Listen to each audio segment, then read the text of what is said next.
Nadi-discourage tayo kapag yung tapang mo, kinuha na, ninakaw na sa'yo. So ang inuutos ng ating Panginoon sa atin, huwag kang matakot. Ano ba source ng fear natin? Takot ka sa ahas? Takot ka sa elevator? Takot ka sa heights? Takot ka sa asawa mo? Or sa mas malalim na takot, fear of rejection, fear of losing your money, fear of losing your job, fear of losing your relationship, fear of rejection, or the mother of all fear, fear of death. Amen?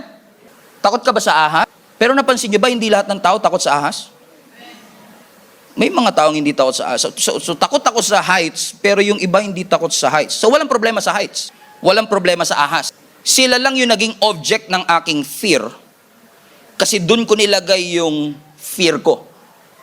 O doon talaga naka-automated yung fear ko. Kaya sinasabi ng Panginoon, don't be afraid. Pwede mong bawiin yung takot na yun. Kung takot ka sa rejection, losing, kung takot ka to fail, you always have the authority to get back what is already yours. So yung tapang na kinuha ng kaaway sa'yo, pwede mong bawiin. Ang ganda ng utos ng Lord. Don't be afraid. Don't be discouraged. Pero napansin nyo ba mga kapatid, magaling tayong sumunod sa utos ng Lord, lalo na, pansinin nyo, karamihan ng mga utos na sinusunod natin kay Lord, ay yung mga utos na sinasabi niyang do not. Do not lie.